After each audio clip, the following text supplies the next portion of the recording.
Todos los gobiernos, yo creo que desde hace muchos años, y todos los presidentes han intentado hacer la paz a su manera.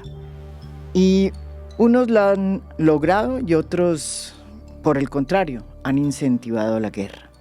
Sin embargo, podríamos decir que la paz total de Gustavo Petro, que cumple ya 2 años, no hubiera sido posible sin todo lo que nos ha sucedido en los últimos 20 o 30 años, incluyendo la bendita Constitución del 91, que Petro hay veces quiere reformar y hay otras veces que no. Pero en materia de políticas para reducir la violencia en Colombia, es evidente que sin 2 hechos que se sucedieron en los últimos 20 años, la paz total de Gustavo Petro pues no podría existir. El primero de ellos tiene que ver con la decisión de desmovilizar a los paramilitares en el gobierno de Álvaro Uribe. Muchas cosas se pueden decir de ese gobierno y se han dicho aquí en A Fondo, pero también hay que rescatar el hecho de que con todos sus bemoles, justicia y paz, esa fórmula que se creó para desmovilizar a las grandes cabezas de ese temible ejército irregular que se creó a fines de los 80 en Colombia, pues logró reducir sustancialmente los índices de violencia en ese momento en el país. Hasta ahora, 3.500 desmovilizados de las autodefensas han firmado acuerdos de contribución a la verdad histórica y 15.000 están a la espera de suscribirlos. Otros 7.000 avanzan en procesos de verificación que les permita recibir beneficios de ley, o sea, no ser encarcelados, siempre y cuando no hayan delinquido después de la desmovilización, sigan activos en el programa de reintegración y realicen actividades de servicio social. En Medellín, de 4.248 paramilitares que han pasado por el proceso, siguen activos 2.221. Sin la desmovilización de los paramilitares, repito, con todos sus problemas que los tuvo, Juan Manuel Santos, que después llega a la presidencia, no hubiera podido llegar a firmar el acuerdo de paz con las FARC, que es el segundo hecho que realmente cambia el horizonte y las perspectivas de reducir la violencia sustancialmente en Colombia. Ese acuerdo se firma en el 2016. Y con todos sus bemoles, porque también los tiene, la verdad es que este país es hoy otro sin las FARC. Mientras en La Habana continúan las discusiones de renegociación, la guerrilla ejecuta el cronograma que se había establecido en el primer acuerdo para su desmovilización previa al desarme. Patricia Uribe. Carolina, la misión que está compuesta por la ONU, el gobierno y las FARC empezó hoy la verificación al cese al fuego bilateral.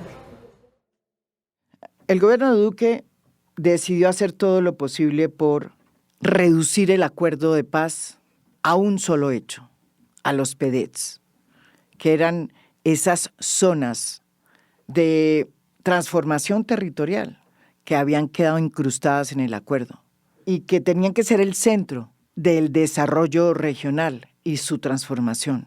Sin embargo, bajo ese gobierno, todos los demás aspectos integrales de la política de paz terminaron barridos y metidos debajo de los tapetes para que no se vieran.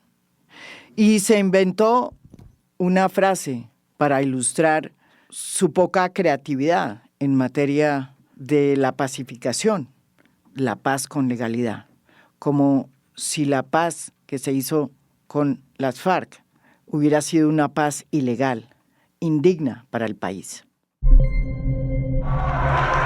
Ese compromiso indeclinable de la paz con legalidad avanzó en los territorios, mientras mantenemos un compromiso irrestricto con la generación de oportunidades.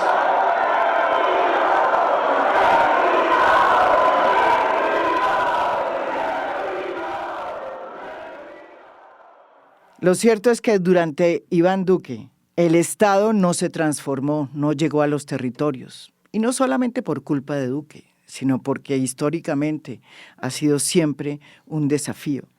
Pero con un gobierno que no hizo nada y no aprovechó el impulso y que se dedicó fue a maquillar las cosas para que el establecimiento internacional que tanto había abrazado el acuerdo de paz no lo considerara un renegado, pues se subieron todos los índices de violencia que se habían bajado. Y en efecto lo que sucedió fue que se anarquizó la violencia, se extendió el Clan del Golfo y se crearon nuevos grupos armados que no tenían el fin de luchar contra nada, ni empuñar las armas para cambiar las cosas, sino que simplemente lo que querían era capturar las rentas ilegales y vivir de ellas, controlando las regiones. Desde la Defensoría del Pueblo emitimos la alerta temprana de inminencia 028 por los riesgos para las comunidades de los corregimientos de San José de los Chorros, Papayal y San Rafael de Lebrija, en el municipio de Río Negro, en el departamento de Santander, ante la expansión de las autodefensas gaitanistas de Colombia, Clan del Golfo. Encontramos que se han presentado extorsiones a comerciantes y habitantes, además de amenazas contra líderes comunitarios. Existe un riesgo de que las niñas, niños y adolescentes sean instrumentalizados para la realización de labores específicas de vigilancia. En la región también se han presentado homicidios selectivos. Ese fue el país que heredó Gustavo Petro. Y con la excepción de lo que sucedió en esta gran pausa que fue Iván Duque, la paz total que plantea Gustavo Petro tiene que ver directamente con todos los desarrollos que se hicieron desde la época de Álvaro Uribe. Hoy, Gustavo Petro, como bien lo dijo, enfrenta un nuevo desafío. Ya la etapa de la lucha armada en Colombia se acabó.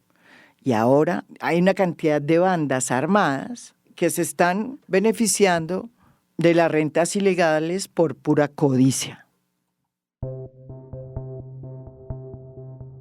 El escenario de la paz total es un escenario con desafíos distintos y escenarios también muy diferentes. Hoy el gobierno ha decidido abrir muchísimas mesas y a todas esas mesas les ha puesto el rótulo de diálogos de paz, de la paz total.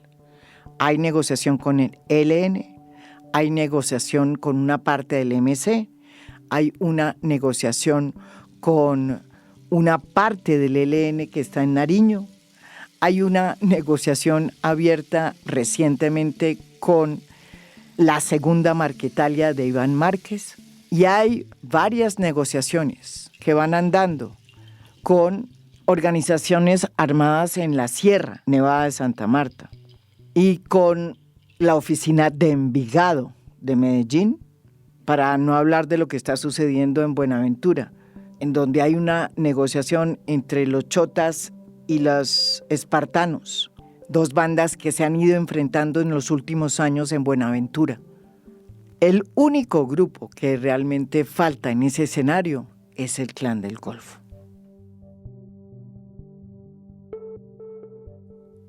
Para evaluar esta paz total en estos 2 años y ver cómo es su proyección, con todo lo que nos ha sucedido en Colombia en los últimos 20, invitamos a 2 expertos. María Victoria Llorente, que es la directora de la Fundación Ideas para la Paz, una fundación que se dedica a estudiar qué pasa en los territorios y que cada tanto saca un informe. Acaba de sacar el último sobre violencia, con unos datos importantes. Por ejemplo, el primero es que desde que llegó Gustavo Petro del 2022 al 2023, los enfrentamientos con la fuerza pública y los grupos armados han reducido y se han incrementado los enfrentamientos entre los diferentes grupos armados. Aunque las masacres se han reducido, hay otros fenómenos de violencia que se incrementan, como el confinamiento y como el desplazamiento forzado y también como el homicidio de líderes sociales, especialmente ambientales. Y una constante cifra que nos preocupa a muchos, que tiene que ver con el homicidio de excombatientes. Bienvenida María Victoria Llorente, aquí al podcast. Y nos acompaña también el ex senador por el Partido Verde, Antonio Sanguino. Él no solamente es un político, es también una persona que llegó a la política viniendo de un grupo armado. Formó parte de la corriente socialista, ese grupo que decidió salirse del ELN en 1994, al lado, entre otros, de personas como León Valencia. Bienvenido, Antonio. María Victoria, ¿cuál es realmente el desafío que enfrenta la paz total? Que, repito, es una paz lógica que quiere abordar todas las nuevas formas de violencia que han quedado por ahí rezagadas, atomizadas y que ya no tienen nada que ver con la lucha armada. ¿Cuál es el desafío real de la paz total, María Victoria? Lo pregunto porque es que de por medio siempre está esta constante histórica de que se hacen pactos para acabar la violencia, pero sin embargo el Estado es incapaz de llegar a esos territorios donde hay desigualdad y carencias para transformarlos. ¿Está pasando lo mismo hoy con la paz total?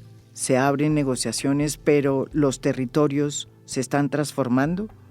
Yo voy a decir lo siguiente. Primero, yo digo que hay que echar un poco más para atrás, sin hacer historia patria, pero digamos la transformación de esto, yo creo que arranca con la desmovilización de las AUC.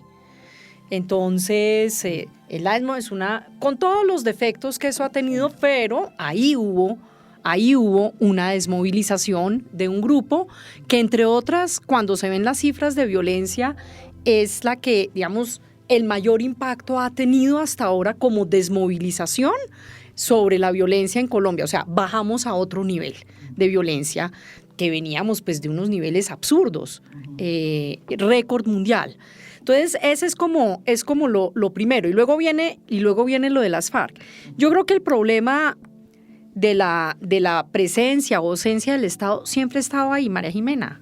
O sea, siempre ha estado. O sea, yo empecé a trabajar en un programa que se llamaba el Plan Nacional, el PNR, sí, María Jimena. Sí, entonces, que tenía esta misma idea de cómo vamos a llevar al Estado a las zonas de mayor conflicto, porque la ausencia del Estado era lo que aprovechaban los grupos para. Entonces, y lo último que quisiera decir es, este es un tema, y yo creo que sobre eso podemos hablar más adelante, pero esta cosa de que si es codicia o digamos, o una lucha altruista, la codicia siempre ha estado entreverada con el conflicto colombiano. O sea, desde las décadas de los 90, el narcotráfico ha estado entreverado con el conflicto colombiano. Entonces, tampoco yo diría que ahora es pura codicia y antes era puro altruismo. No, yo lo que creo es que ya hoy en día no tenemos un actor como era las FARC, ni siquiera el ELN lo puede uno considerar así, un actor de orden nacional que tenía como una capacidad nacional y con un proyecto político de cambios políticos a nivel nacional y de interés de representación política además. Eso ya no lo tenemos. Eso ya no lo tenemos en Colombia. Entonces, y por el otro lado, tampoco tenemos esta idea, aun cuando todo el mundo está hablando hoy en día, en muchos sitios hablan que el Clan del Golfo son como los paramilitares. Ahora tenemos paramilitares otra vez en todas partes. No, eso ya ha cambiado. El Clan del Golfo evidentemente tiene sus raíces en los clanes, además todos clanes familiares que hacían parte de las que estaban confederados en las autodefensas, pero que tienen unos formatos hoy en día completamente distintos y que operan de manera distinta y con intereses pues que sí son claramente asociados a una empresa criminal. Pero ¿cuál es la diferencia? Y lo dejo ahí hoy en día, que a mí me digan cuál es la diferencia entre esto que se hace llamar el Estado Mayor Central, ¿sí?, del señor Iván Mordisco, o comuneros de la disidencia del ELN, comuneros del sur, con el Clan del Golfo, de pronto en capacidades, ¿no? Pero de ahí en adelante, digamos, yo creo que hay mucho parecido, y el tema del control territorial, creo yo, sin lugar a dudas, hoy en día es el desafío más grande que tenemos y el desafío más grande que nos va a dejar la paz total. Antonio Sanguino, ¿usted cómo entiende la paz total y cómo cree que va? Sí, yo, digamos, quizás tengo muchas coincidencias con María Victoria, saludándola aquí muy afectuosamente y agradeciéndote a ti, María Jimena, pero también con el presidente. No solo en su discurso al inicio de su gobierno, sino en su última locución ante el Congreso de la República. El 7, sí. Yo creo que hizo una aproximación muy afortunada en lo que yo creo está ocurriendo con la reconfiguración de la violencia y la criminalidad en Colombia. Efectivamente estamos en presencia de una reconfiguración del mapa criminal y de los fenómenos de violencia que tienen dos momentos de quiebre. Años 2003, 2004, 2005, con la desmovilización de las autodefensas, con lo cual se cerró el ciclo de ejércitos contra insurgentes, digamos, ideológicamente caracterizados. Claro que vivían del narcotráfico, por supuesto. Incluso en la mesa de Ralito llegaron narcos puros con franquicias compradas. De las equivocaciones que yo creo que hay que señalarle a ese proceso en el gobierno del presidente Álvaro Uribe fue no haber reconocido el componente mafioso de ese ejército contrainsurgente. Por eso quedó intacta la oficina de Envigado y muchas de las estructuras que luego se reconfiguraron en clanes del Golfo, en autodefensas, conquistadores de la sierra. Generalmente las estructuras armadas son para liberar territorios, ¿no? Estos de la Sierra Nevada, ¿no?, se autoproclaman conquistadores, ¿no? Vea usted. Y el otro punto de quiebre es el 2016, que yo creo que es el cierre o el inicio del cierre del conflicto político armado guerrillas-Estado colombiano. Claro, queda el ELN con un discurso político, digamos, que son como los últimos estertores del conflicto político armado, pero por supuesto que por debajo también hay una reconfiguración de la dinámica criminal y de las conexiones del mundo de esas guerrillas, incluyendo las disidencias marquetalias, segundas, terceras, cuartas, etcétera, con toda esa dinámica de reconfiguración criminal. ¿Eso qué nos plantea, María Jimena y María Victoria? Creo yo, dos desafíos. Un desafío en materia de seguridad.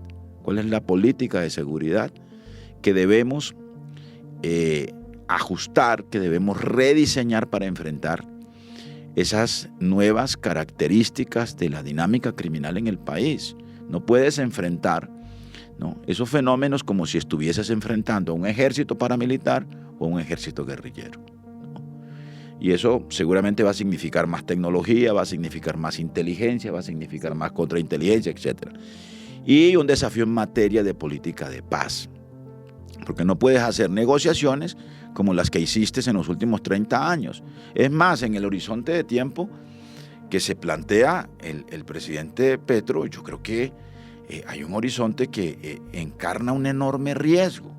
Es que el presidente, con toda y su audacia, a la que a veces o a la que nos tiene acostumbrados, quiere hacer en 2 años que le quedan, ¿no?, lo que el Estado colombiano hizo en 30. Es que en 30 años hicimos 10 acuerdos de paz y él quiere hacer 9 en 2 años, ¿no? En 2 años. Y yo creo que, digamos, eso es absolutamente, digamos, desafiante, es extremadamente desafiante. No solo en capacidad de los equipos negociadores, o sea, el comisionado de paz tiene la capacidad para atender 9 mesas simultáneas al mismo tiempo con la diversidad de naturalezas de los que están allí sentados, pero si además a eso le metes el componente de ceses al fuego, ¿no?, entonces tenemos la capacidad para garantizar el monitoreo de esos ceses al fuego, ¿no?, y tenemos la suficiente disponibilidad de fuerza pública para atenderlo, tenemos el suficiente Estado para llegar a los territorios y evitar que eso no se convierta, digamos, en una multiplicación de las violencias y en un fortalecimiento militar de los aparatos armados que están sentados en la mesa, etcétera, etcétera. Así que yo creo que esta nueva realidad, pues, tiene que decirnos muchas cosas y tiene que obligarnos y convocarnos a releer lo que está ocurriendo en el país. Yo quisiera construir sobre lo que acaba de decir Antonio, que me parece que dijo cosas en las que coincido, pero digamos que me gustaría como elaborar un poco más. Lo primero es que estoy completamente de acuerdo que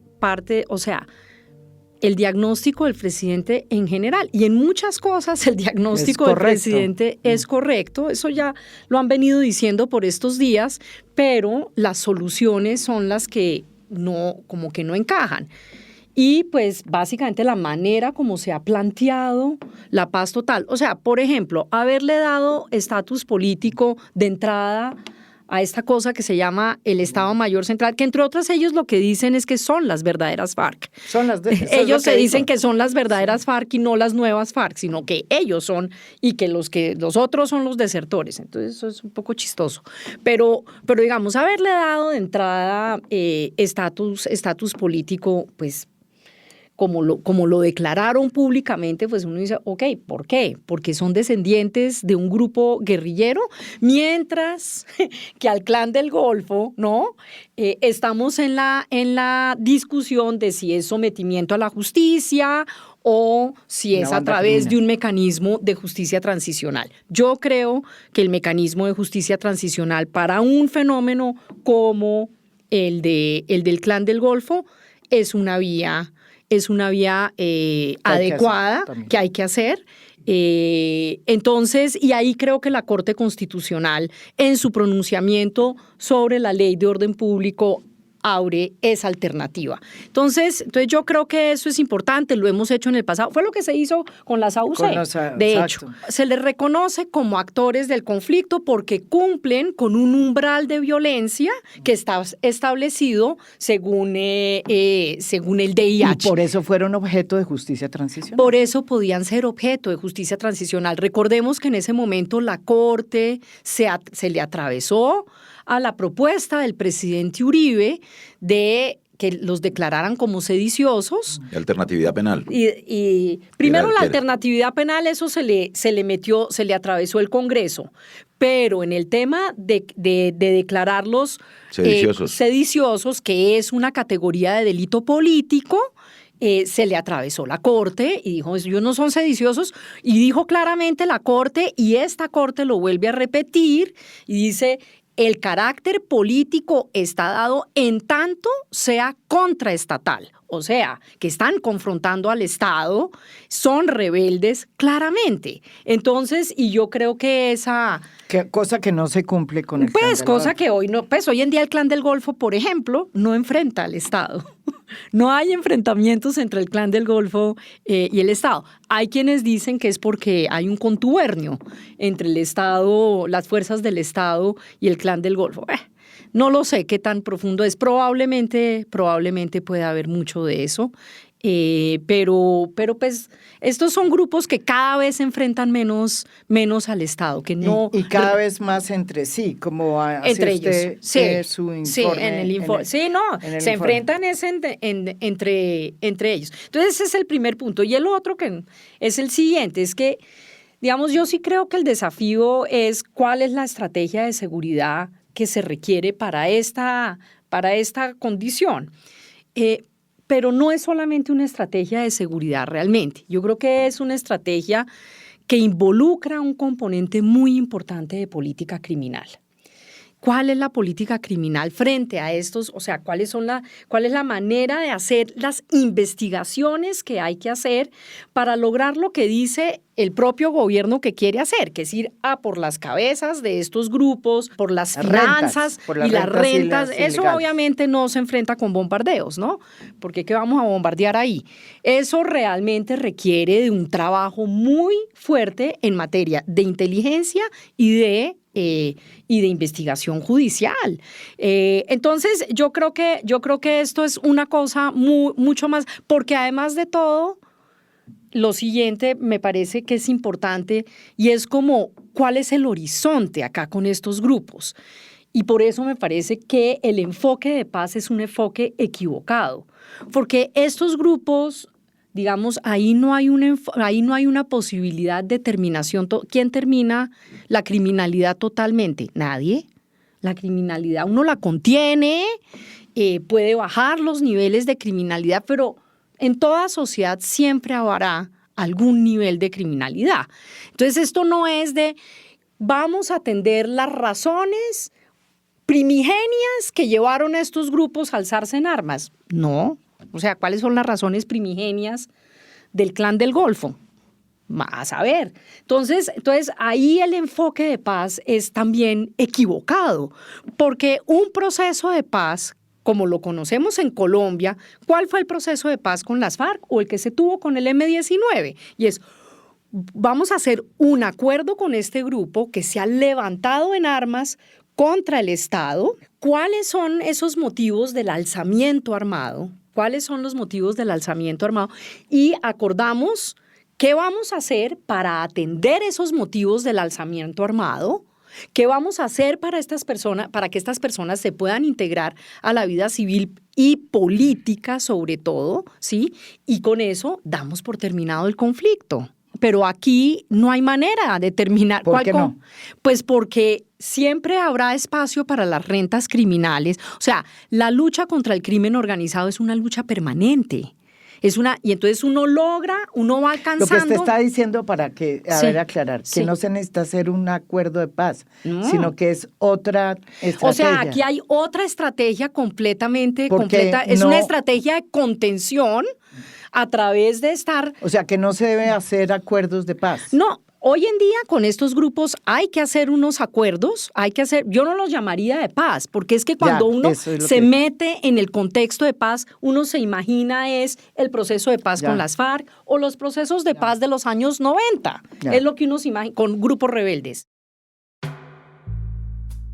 Antonio, usted en 1994, junto con otros entonces guerrilleros del ELN, decidieron dejar las armas y entraron a la política directamente a través de un movimiento que se conoció como la Corriente de Renovación Socialista. ¿Cuál es su lectura de lo que significa realmente que un exguerrillero como usted haya llegado a ser presidente de la República? ¿Cómo tiene que ver eso con el concepto de la paz total?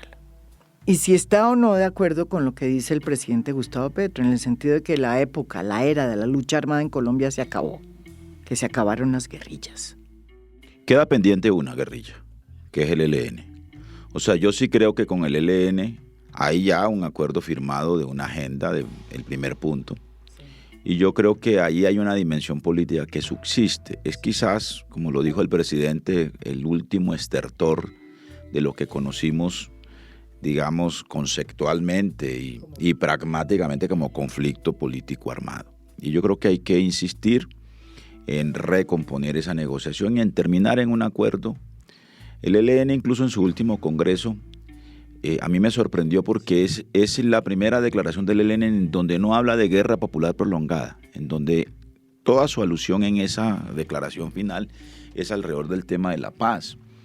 Y es una declaración en la que no le declara la guerra al Estado colombiano, porque siente un campo político común con un gobierno de izquierdas, ¿no?, que por vez primera llega a la Colombia contemporánea en cabeza de Gustavo Petro. Así que yo creo que ahí hay una motivación política. Yo conozco a buena parte de esa dirigencia y yo sé que allí hay, digamos, actores políticos, gente que se fue a la guerra convencida de que ese era un camino para lograr transformar el país y demás.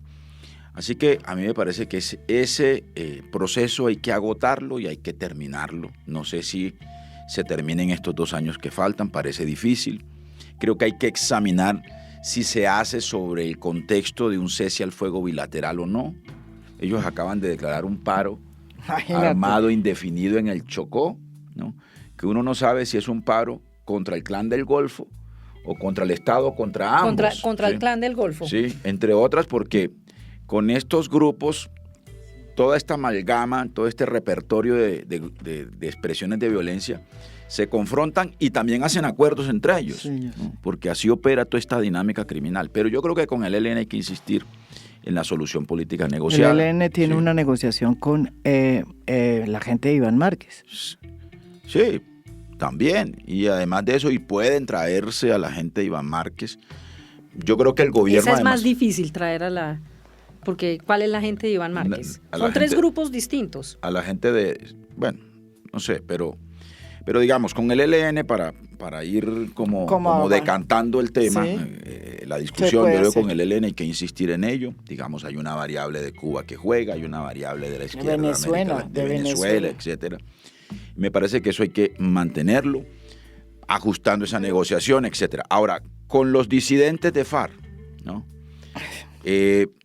Pues ellos han insistido en buscar una negociación, ¿no? Ahora, el tema es qué tipo de negociaciones es con ellos, porque tenemos un impasse jurídico con Iván Márquez y su gente, que son los disidentes del acuerdo, ¿no? Y resulta que la justicia transicional y toda la arquitectura alrededor de la JEP y de lo que se pactó en el acuerdo, botó la llave y dijo, el que se vaya de aquí no vuelve. No vuelve, sí. Entonces vamos a tener que preguntarnos si se abre de nuevo la puerta o no, ¿no? O qué tipo de fórmula de justicia transicional que sea aplicable a ellos, que sea aplicable a Mordiscos y que sea aplicable a Calarcá, ¿no? Que son tres grupos distintos, y que sea aplicable al Clan del Golfo y a las autodefensas conquistadores de la sierra, ¿no?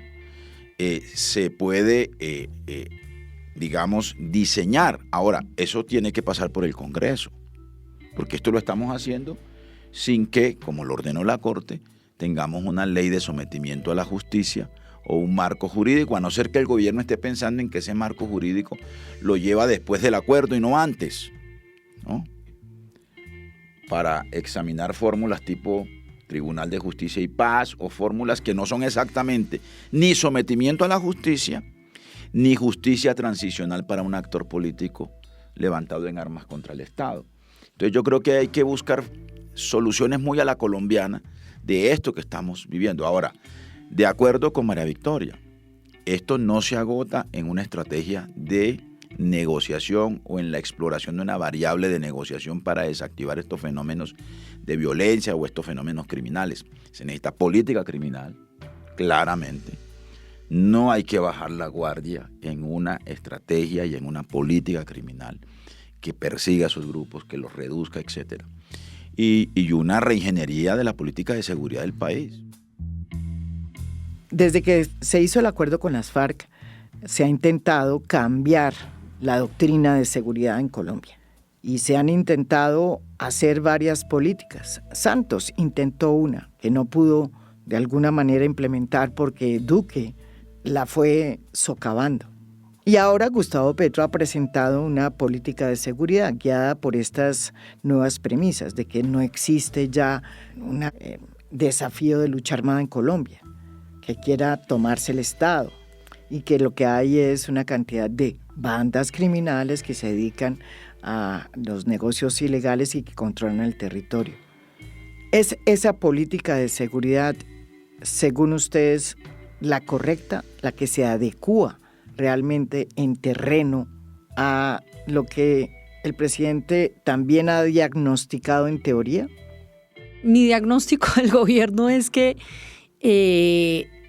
dice cosas con las que uno tiende a estar de acuerdo alrededor de cómo interpreta lo que está sucediendo, pero termina haciendo lo mismo de antes. Entonces voy a decir lo siguiente, la política de seguridad. Claro que hay una política de seguridad con todo este concepto de la seguridad humana y no sé qué, centrada en la protección de las personas, todo eso, pero en realidad cuando uno mira el desempeño en materia de seguridad, seguimos viendo más de lo mismo. Entonces hay un lío en el Cauca, corren y hacen un consejo de seguridad, allá llega el ministro, llega hasta el gato, hacen el consejo de seguridad y luego nadie sabe qué pasa. O sea, este gobierno arrancó con una estrategia pues que a mí me parecía esperanzadora, que era una estrategia concentrada, era una estrategia de emergencia frente al tema de líderes sociales. Recordemos que en el gobierno del presidente Duque fue un momento donde hubo un gran incremento de asesinatos de líderes sociales. No quiero decir que aquí en este gobierno se haya disminuido, no, eso continúa con fluctuaciones. pero entonces hacen esta, que eran los puestos de mando de vida en 60 municipios, que eran los municipios. ¿Qué pasó? Nada. Nosotros fuimos a 30 de esos municipios a ver qué decía la gente, si sabía, nadie sabía nada. Entonces, muchos anuncios como que cosas van a cambiar y nada cambia. Entonces, seguimos con la lógica reactiva. Bueno, eso como desde el punto de vista del tema de seguridad. Yo sí creo que hay algo que es importante que está sucediendo y que es más de la lógica del ministro de Defensa que tenemos, el ministro Velázquez. Y es que sí han habido unas investigaciones importantes en materia de corrupción interna. Ahorita nada más salió a la luz la investigación sobre algo que en Colombia sabemos hace un buen rato, y es las redes internas de la fuerza pública de venta de armas a los grupos ilegales. Entonces han habido algunas, pero nuevamente uno no sabe, o uno se pregunta, bueno, estas investigaciones, ¿qué tan concatenadas están? O son como investigaciones aquí y allá, además de todo, sin pensar en cómo se administra eso de cara a la propia fuerza pública, ¿no? Y de la moral de la fuerza pública frente a eso debe tener un manejo estratégico. No es solamente llegar, decapitar, sacar gente, no sé qué, hacer las investigaciones. Todo eso es importante para el cambio en la fuerza pública. Sí se requerían cambios en las personas, trabajar en corrupción interna, pero eso ¿cómo eso hace parte de una estrategia más grande para lograr que la fuerza pública sea más eficaz en su tarea básica de proteger a la gente en los territorios? ¿Dónde está la estrategia de seguridad territorial conectada? ¿Dónde está lo mínimo, que es conectar la estrategia de las conversaciones y de las delegaciones en estas distintas mesas con la estrategia de seguridad? Eso no está sucediendo y no ha sucedido desde el principio. Pues solamente una cosa, más sorprendente, la respuesta del jefe de la delegación en una carta que escribió el día de ayer el doctor Camilo González Pozo. ¿Qué dijo? No, un análisis como si fuera el director de Indepaz y no el jefe de la delegación. Sí, yo creo que una de las cosas que tiene que revisar el comisionado consejero de paz, mi amigo Oti Patiño y su equipo, por supuesto el gobierno y el propio presidente, es la insistencia en los mecanismos de cese al fuego, en todos los procesos. O sea, nosotros tenemos que saber si esos ceses al fuego son útiles en una estrategia de negociación, si efectivamente desescalan el conflicto y significan una mejora humanitaria de las condiciones de la población civil, que es, digamos, uno de los propósitos del cese. Sí. Yo, por ejemplo, he estado yendo mucho al Catatumbo en estos últimos meses y pues he escuchado a los voceros de las organizaciones sociales pidiendo incluso la extensión de cese al fuego, porque la reducción de las tasas de homicidio casi a cero en varios de los municipios del Catatumbo, ellos se la atribuyen al cese al fuego que existe allá en el Catatumbo, ¿no? Y bueno, y el gobierno ha desplegado ya una estrategia que a mí me parece muy afortunada, que hace parte también del libreto de la ley de paz total, que es un pacto territorial, un pacto de transformación territorial en el Catatumbo, que puede resolver en buena parte lo que en su momento quiso resolver el PNR, ¿no? Que es incorporar una dinámica de anclaje territorial muy ligada a los gobiernos locales y a las organizaciones sociales y a las comunidades. Pero claramente el cese al fuego parece que se volvió un mecanismo inútil para los propósitos de ambientar una negociación y de proteger a la población civil. Esto que acaba de ocurrir en San José del Guaviare pues tiene que arrojarnos esas preguntas, como también lo que ocurrió con las camionetas de la UNP hace 15 días con ellos mismos, etcétera, etcétera. ¿Por qué? Porque eso además le quita legitimidad a la estrategia de negociación del gobierno. Legitimidad nacional y legitimidad internacional. Digamos, sin legitimidad no es sostenible una estrategia de negociación. Entonces, revisión de cese al fuego y en qué condiciones, ¿no? Además, porque un cese al fuego con cada organización por aparte, ¿no?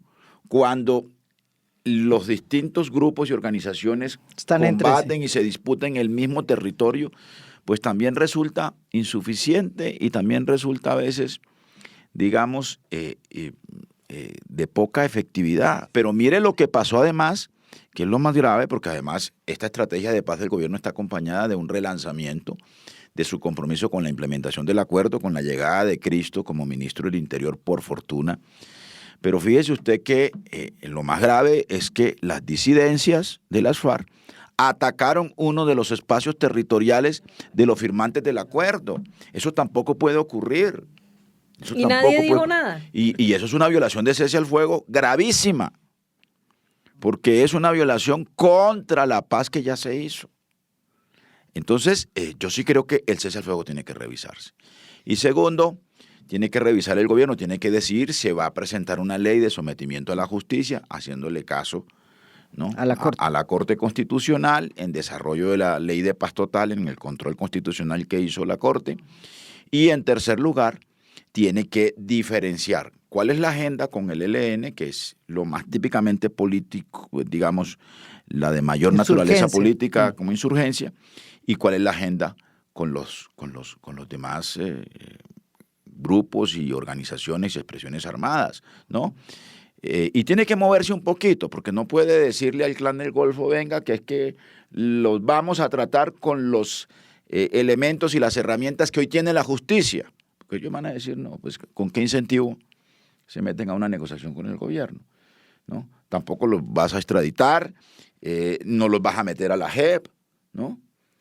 Tampoco los puedes meter al Tribunal de Justicia y Paz. Tienes que idearte un tratamiento judicial, ¿no?, especial para ese tipo de fenómenos. Pero sobre todo, yo diría dos cosas sobre eso. Uno es que estoy de acuerdo que sí hay que idearse un tratamiento judicial especial, porque Colombia sí tiene una particularidad con esta cosa de estos grupos armados organizados, y es que en muchos casos se generan ejércitos en algunas zonas del país, o sea... control. No, pero control armado, no es control intergaláctico, es armado con ejércitos. Entonces ahí sí hay que encontrar como maneras de cómo se pueden desmovilizar esos ejércitos. Parte de la negociación que había hecho el Clan del Golfo con el gobierno Santos, donde hubo 3 años de negociación que al final no prosperó por la ley que sacó Néstor Humberto Martínez. Sí, exactamente, usted lo ha dicho. Entonces ahí uno de los temas que ellos siempre tienen sobre el tapete es qué hacemos con nuestra base.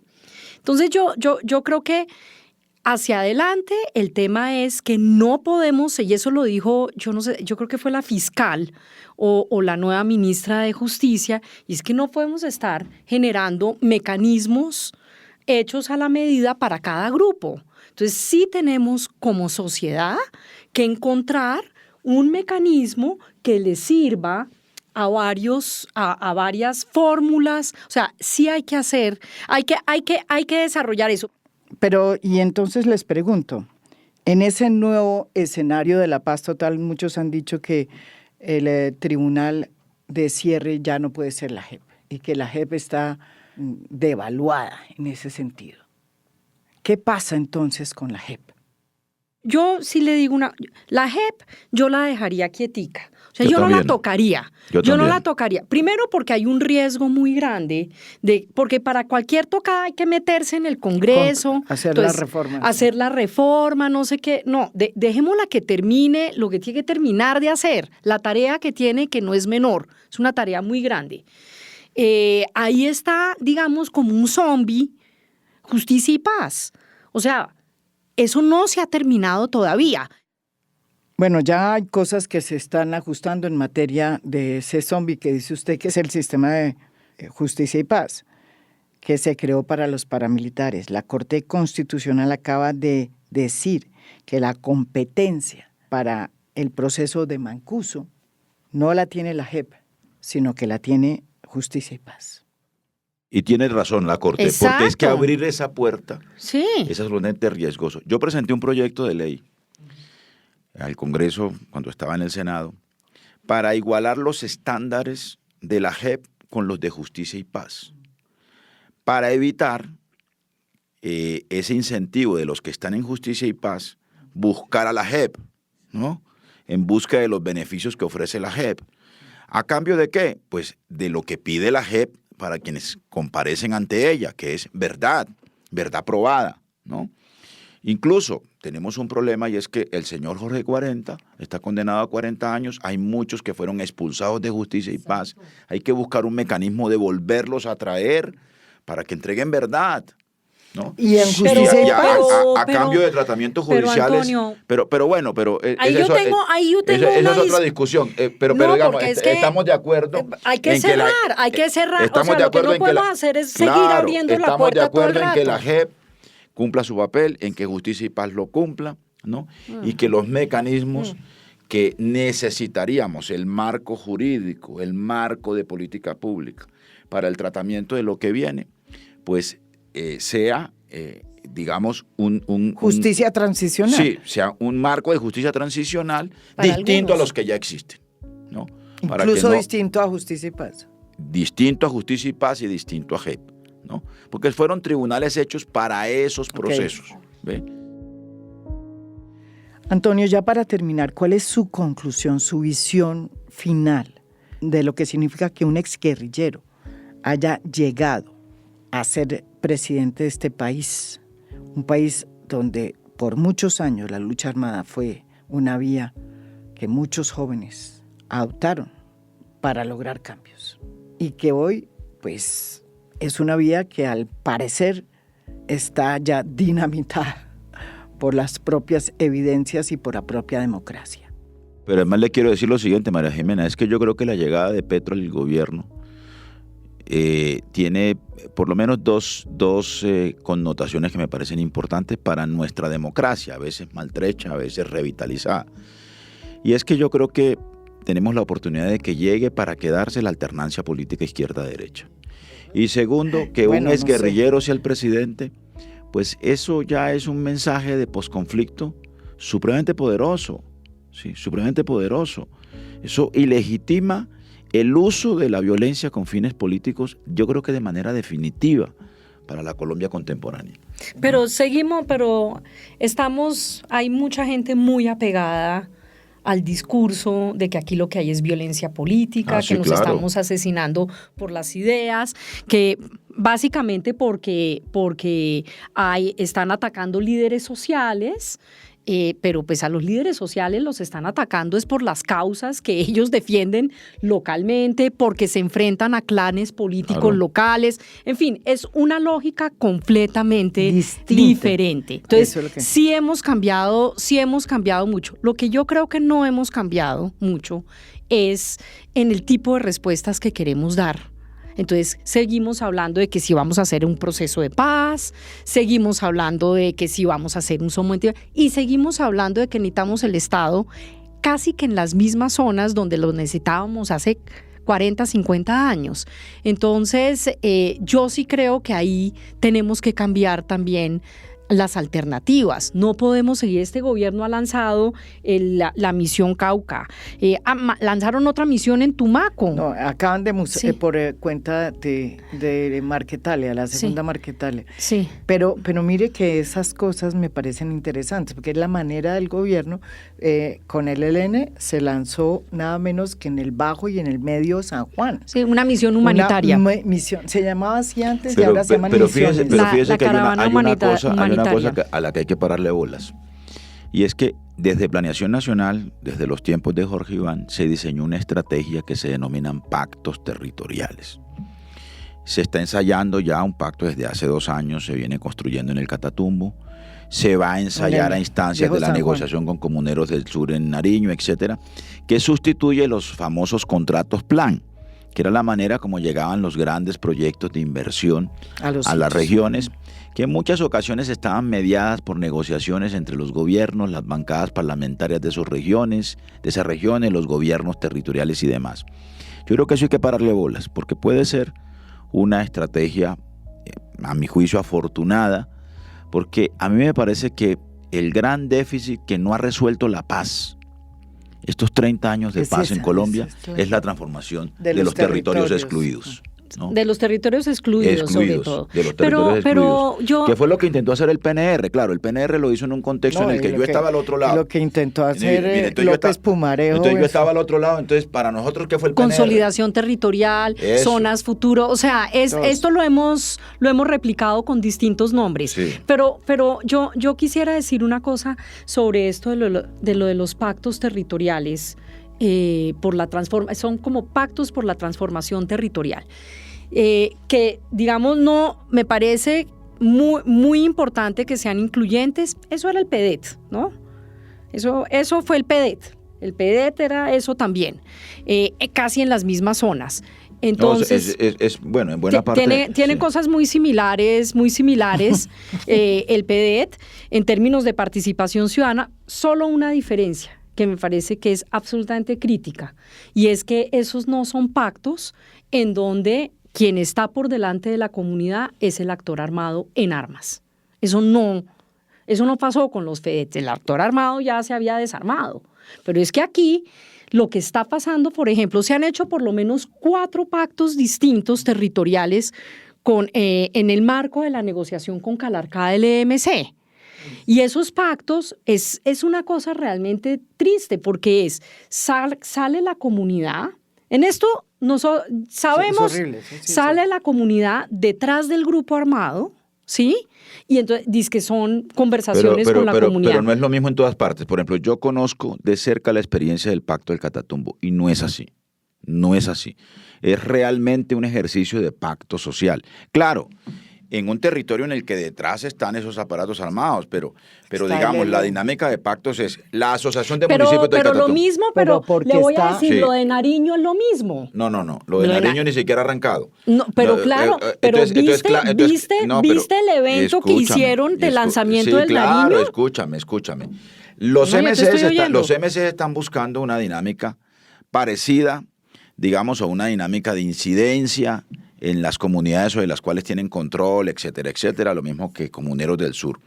Pero hay otro tipo de experiencias de pactos territoriales tipo Catatumbo que eso no están en esa lógica. No, eso es con las comunidades. En realidad, allá hay una coexistencia, Antonio, hay una pero hay unas interlocuciones. Hay una coexistencia entre el ELN y el EMC allá. Sí, pero hay unas organizaciones. Por eso es que no hay violencia allá, porque hay coexistencia. Pero hay expresiones de organizaciones sociales que son históricas e históricamente han tenido, yo no voy a decir que sean orgánicas porque no lo son, para nada, pero sí han tenido unas vinculaciones con los actores armados de esa zona. Pero son interlocutores sociales con un poder impresionantemente importante.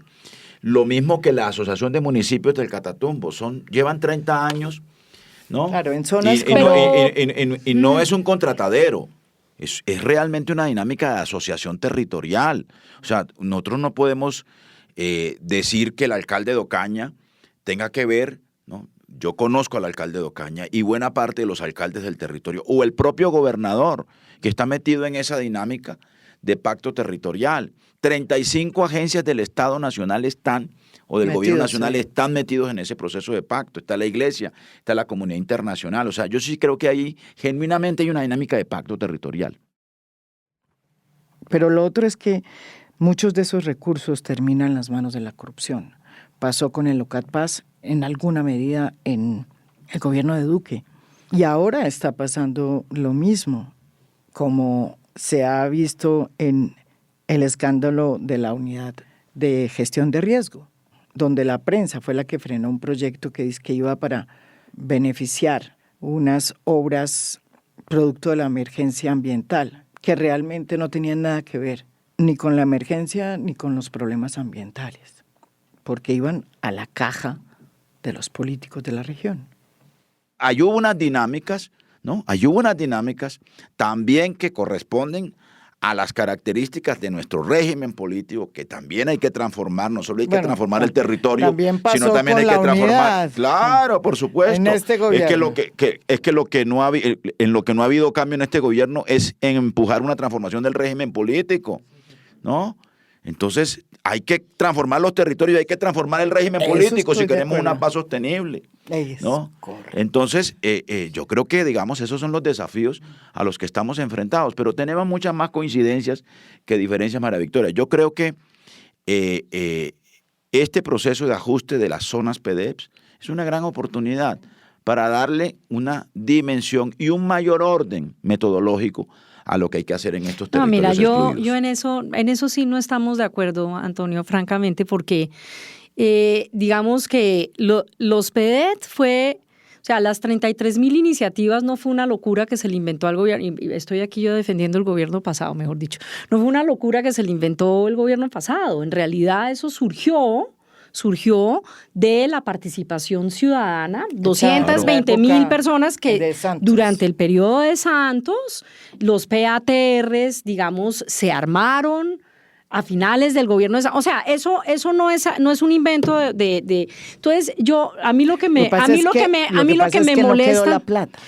No, a mí, claro que sí hay plata. No se apropió. Y no se convirtieron en programas y proyectos. Pero sí mire, el gobierno pasado entregó, según el seguimiento que nosotros hacemos, entregó de las 33.000 iniciativas, el 34% de esas ya estaban con proyectos y con recursos asignados. Perdóname, eso sucedió así. Entonces, lo que yo creo que me parece que es inconveniente es que ahora sobre una capa que ya estaba legitimada territorialmente, de la cual habían emergido nuevos liderazgos territoriales que están hoy en día gobernando. Pero nadie lo está destruyendo. Se están haciendo los talleres, se hicieron 170 talleres, se están haciendo los talleres en las subregiones PEDEP o en las regiones PEDEP, en las zonas PEDEP. Acaba de venir el ministro del Pacífico, estuvieron en el sur de Bolívar, en Simití. O sea, la dinámica de ajuste de los PATR se está haciendo. Yo lo sé. Ahora, ¿qué está haciendo este gobierno? Que articula esas dinámicas de las zonas PEDEP. No están articuladas. Excúsame. No están articuladas. Por lo menos en el caso del Catatumbo que yo pues conozco. Por eso, pero yo te estoy hablando del caso del Cauca, se articula con lo que se denominaban los contratos plan.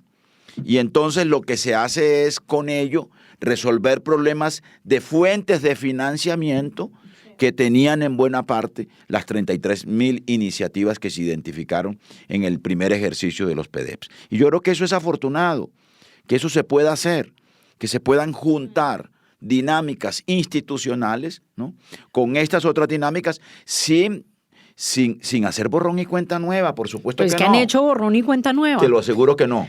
Infórmate mejor. En Nariño, infórmate mejor. Cuenta, mira los talleres que se están haciendo, los que se hicieron en los municipios y en las zonas que se están realizando en estos momentos. En esos talleres hemos estado y los he visto. Lo que estoy diciendo es que con las otras apuestas del gobierno, Misión Cauca, Misión Nariño, estoy hablando de las misiones y de las apuestas sobre el Pacífico. Yo estoy hablando de los pactos territoriales. No nos vamos a poner de acuerdo todavía, pero yo creo que esta es una muy buena discusión que yo creo que todos tenemos que oír y por eso las invitamos aquí a fondo. Muchas gracias. En el fondo lo que queda como el gran reto es la transformación territorial. Y del régimen político. Y del régimen político, que eso parece como que ahí sí no hay diferencia entre la izquierda y la derecha. Pues que es que la transformación territorial depende de la transformación del arreglo político. Así es. Bueno. Gracias. Para que vea que estamos de acuerdo. Estamos de acuerdo, Antonio. Gracias. Como pueden ver ustedes, frente a la paz total todavía faltan muchos capítulos para entender qué es realmente lo que ha sucedido con todas las políticas que desde tiempo atrás se han desarrollado con el propósito de transformar el territorio y que se han quedado a mitad de camino. La paz total tiene varias aristas que la complementan. La primera de ellas es la política de seguridad, sobre la que habrá que hacer otro programa, porque alrededor de esa estrategia hay también muchos interrogantes. Y del otro lado está el componente de la transformación del territorio. Para eso existe una hoja de ruta que planteó el Plan Nacional de Desarrollo, que carga con el peso histórico que tiene el país de no haber podido llegar a esos territorios. Y por cuenta de ese vacío institucional es que terminan siendo llenados por lo que hoy conocemos como grupos armados, que a pesar de que ya no están empuñando las armas contra el Estado, sí afectan la vida de miles de pobladores en Colombia y los tienen sometidos a confinamientos y de nuevo a amenazas que ya pensábamos que habíamos dejado atrás, como la de las minas antipersona. ¿Estamos mejor que antes? Sí, pero todavía nos falta aclimatar, si es que esa es la palabra, la paz territorial. Esa es la que debería ser en realidad la paz total. Esto es A Fondo. Mi nombre es María Jimena Duzán.